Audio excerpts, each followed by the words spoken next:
Welcome back to CFO Weekly, where we're talking with financial leaders about how to build efficiency in their teams, create time for strategy, and ultimately get results. This podcast is brought to you by Personiv, the trusted leader in finance and accounting outsourcing for over 30 years. See how Personiv's customized solutions can help you streamline your operations with teams that start as small as one. Visit the website at personiv.com to learn more. I'm your host, Megan Weis. Let's jump right in. Today, my guest is Sallade. Aaron is the Chief Financial Officer at BiggerPockets. He is a seasoned finance strategy and operations leader with over 15 years of experience in enabling value creation. Before joining BiggerPockets, Aaron led multiple strategic initiatives and category expansion opportunities at Home Advisor. Prior to this role, he held various positions in corporate finance, private equity, and investment banking. He is also an Army veteran who served in both Bosnia-Herzegovina and Afghanistan. Outside of work, he owns a small portfolio of investment properties and enjoys time with his wife and 4 kids. Aaron, thank you very much for being my guest on today's episode of CFO Weekly. Megan, thank you for having me. It's absolutely a pleasure to be here. Yeah, today our topic is value-added finance, and I'm excited to learn about you, more about this topic, and the company you're with today, BiggerPockets, which, as I mentioned, has personally helped and motivated me to venture into real estate investing. So we have a lot to cover, and let's get started. First and foremost, in your own words, tell us a bit about yourself and your career journey. Sure. Well, I started my journey actually in the military. I was in the Army and I served 3 years active duty. Did another 3 years in the National Guard while attending college. I got a finance degree. From there, I went into investment banking for a few years, then transitioned to private equity for another few years. Both of those roles really accelerated my financial and strategic acumen. I'd say they took me from being an apprentice to really a journeyman in my career. However, overall, I really want to get a deeper impact and have a deeper impact on operational growth. So I transitioned from the capital markets side, finance, to the corporate side. I moved on to Newmont Mining to lead strategic planning for their APAC region. So Newmont's one of the largest producers of gold in the world. That was also a really great experience in really learning how large multinational companies operate. It was a resource-rich environment, no pun intended, but we had robust planning processes, numerous stage gates for every initiative. It gave me great insight into the trade-offs, large scale versus nimble operations, which I quickly realized it's hard to turn a large ship. So after a few years, I determined I wanted more exposure to earlier stage and faster operations. That led me to find a great opportunity at Home Advisor, now Angie. I moved into a role leading their finance and strategy team. In that role, I oversaw numerous strategic initiatives, M&A transactions. I also oversaw subsidiary operations, a really period of transformational growth in the business. I'd also say that role really helped me transition out of being that journeyman in my career and obtain that mastery across numerous business domains. It also propelled my excitement around working with growth companies. And after watching that organization mature, I realized I want to take that experience to a smaller organization with similar growth prospects, which led me to find the opportunity here at BiggerPockets. So what drew you towards BiggerPockets? What was it that you liked about the company and what they were doing? Yeah, I'd say the biggest structure of BiggerPockets were the growth opportunities, but against really the backdrop of an extraordinary mission.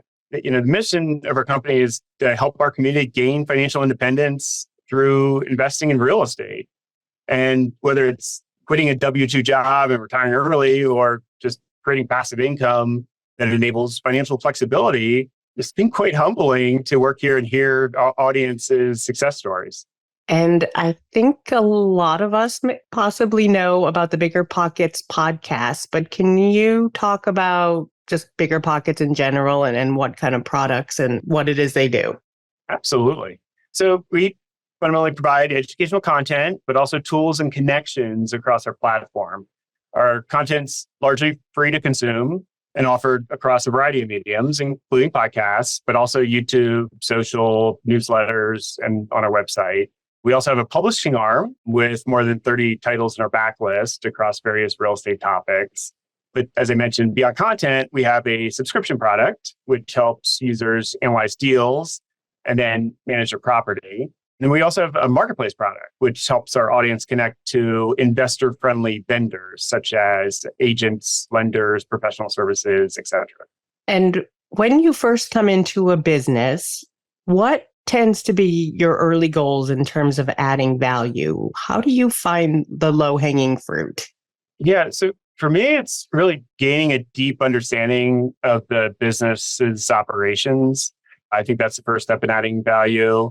True value in finance is really created from when you understand the operations underlying the statistical metrics, and then partnering with those business owners to test typically novel concepts that could be contradictory to maybe existing business heuristics.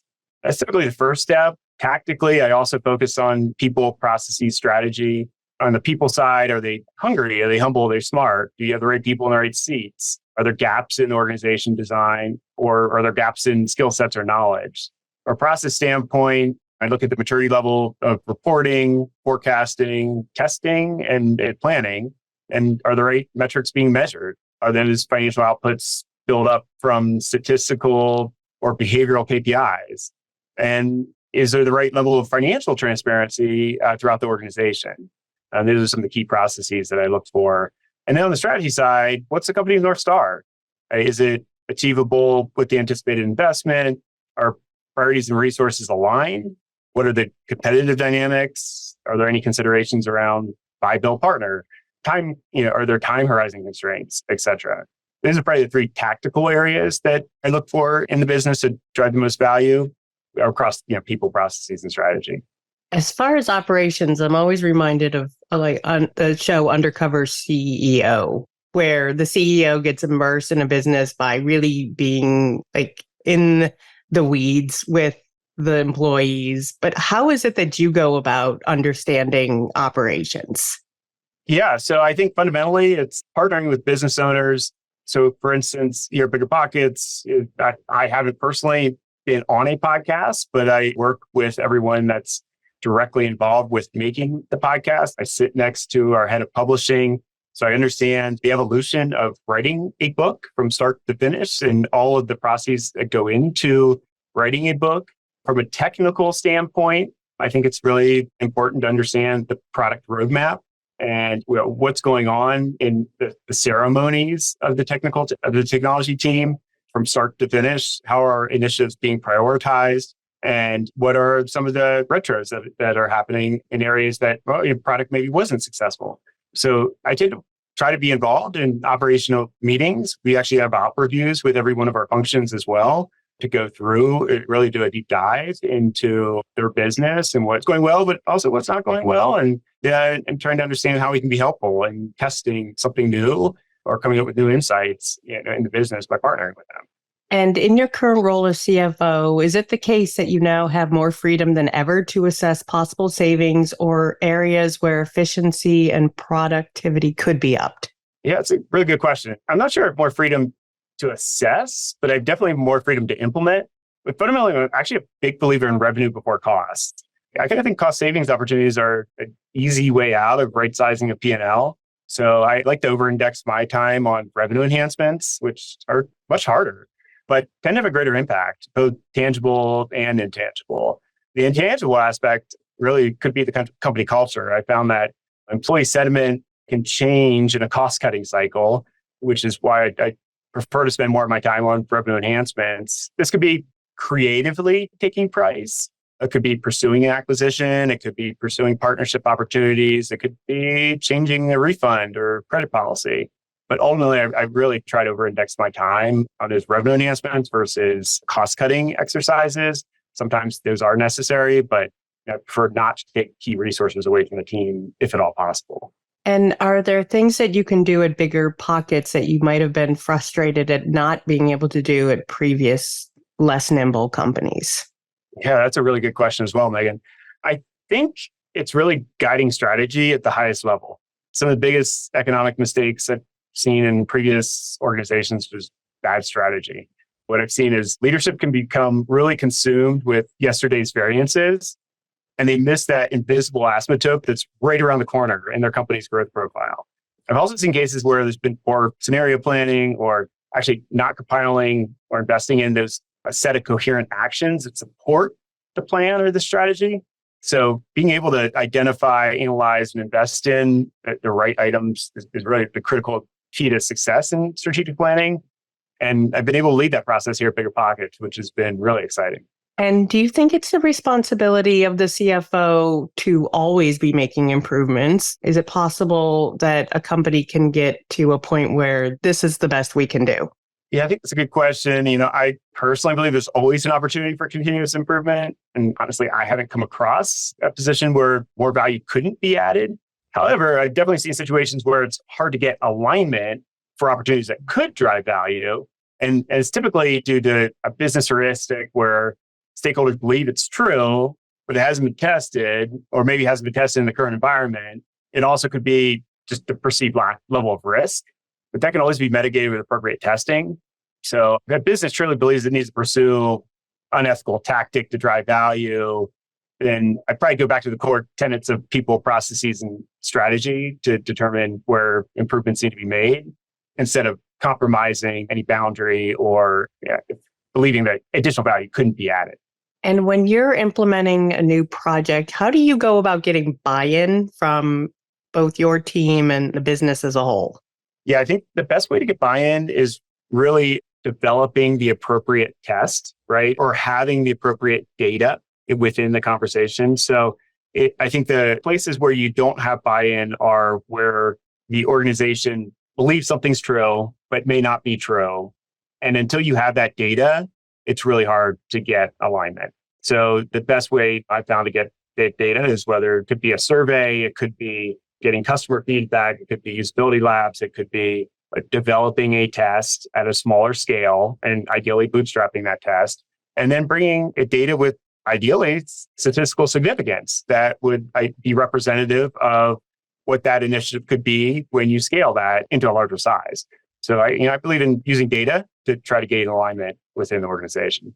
And when you're developing strategy and planning for the future, how far do you like to look ahead? Yeah, I think 5 years is a good benchmark, but it can also vary based on the industry or organizational maturity. So for instance, when I was in the mining industry, there's actually common practice to develop 30-year mine plans. There's typically data to model out the economic viability of extracting resources over that mine's life. So a 30-year strategic plan was common. In regard to early stage companies, there also may be a need to build longer term plans, maybe 10 plus years, because it may take that long to achieve profitability. However, the trade-off is the level of fidelity tends to be low when you start going out longer than 5 years. So I probably wouldn't recommend it for most businesses. And what risk mitigation do you perform in your role, particularly when it comes to cyber threats? Yeah, so we have a great team that focuses on these areas for the business. We also routinely engage outside parties to evaluate our overall investments, investments in protocols, investment in resources. But I think you have to right size that against the backdrop of your organizational maturity or business maturity. You always have to balance the investment of risk mitigation versus alternative value-added initiatives. So I think it's critical to understand what truly needs to be prioritized versus kind of those nice to have items. And that's something that, I lean on my team pretty heavily on. And also we use external resources as well to make sure that we prioritize the right level of risk mitigation within the organization. And do you think it's more important for a CFO to be an optimist, or is it better for a CFO to be a pessimist and expect the worst case? Which do you see yourself as? Honestly, I think it's good to play both roles. This can allow you to bookend possible outcomes in a forecast. It can foster deeper conversations around assumptions. It improves group decision making. I found some of the most novel concepts come from having a dissenter in the conversation. That doesn't mean I always play that role, but I do think it's important to have an optimist in the room when everyone's pessimistic. And I think it's really important to have a pessimist in the room when everyone's being optimistic. So I think that drives incremental value for the organization and your decision-making processes. And talk to us about the most innovative method of increasing value that you've enacted while at BiggerPockets or even in a previous role. Good question. I'd say it was probably adding free lunch on Wednesdays for everyone who comes into the office. No, I'm just kidding. So no, I think the greatest value that I've added here at BiggerPockets is likely adding a new economic model to our business. When I started, the business was largely comprised of a media and subscriptions model. However, it was clear that there's a huge opportunity to connect our community to investor-friendly vendors. So those are investor-friendly agents, lenders, professional services, property management, et cetera. So I help the business size the opportunity and test the opportunity and then start reallocating resources to the investment. And it's since become the fastest growing segment of our business. That's awesome. So when you try out new things, how much wiggle room do you give yourself financially? Is it okay to fail, or do you need to stress test everything before you implement it? How do you work when it comes to it being okay to fail? Yeah, I think I'm a big believer in testing and fundamentally testing just about every initiative across the board. But there typically needs to be a budget set aside for testing and growth investments. Now, the size of that budget may depend on shareholder expectations for the company and the budgeting process. But I do think there should be a budget set aside for testing and growth investments within a budget. I'm also a big fan of using outperformance to the plan to fund new tests and investments. So if you're outperforming your budget, giving business owners the ability and flexibility to test something new and novel to grow the business. But fundamentally, yeah, I believe that you should rely on data as much as possible before scaling. And if you construct the right tests, you can typically drive more value for the business. And last question for you, but what is it that keeps you up at night? Yeah, mostly my kids. I have two teenage boys. They tend to do that. That operate on a completely different circadian rhythm. And I also have two girls that are ice skating, and they get up at 5 a.m. most days. So and they keep me up most of the time. I mean, kidding aside, from a business standpoint, I think I'd probably be most concerned about a black swan event, something that we just haven't contemplated or really scenario planned for. Aaron, thank you so much for being my guest today. Absolutely. Yeah, it was a pleasure to be here, Megan. Yeah, I really enjoyed speaking with you, and thanks for finding the time to be here with us today to share your experience and knowledge. I wish you and BiggerPockets all the best. Sounds like you're both doing great things. It's been a lot of fun and definitely appreciate that. And to all of our listeners, please tune in next week. And until then, take care. You've been listening to CFO Weekly, presented by Personiv. Please subscribe wherever you get your podcasts to hear all of our episodes. Want to learn more? Check out personiv.com. Thanks for listening.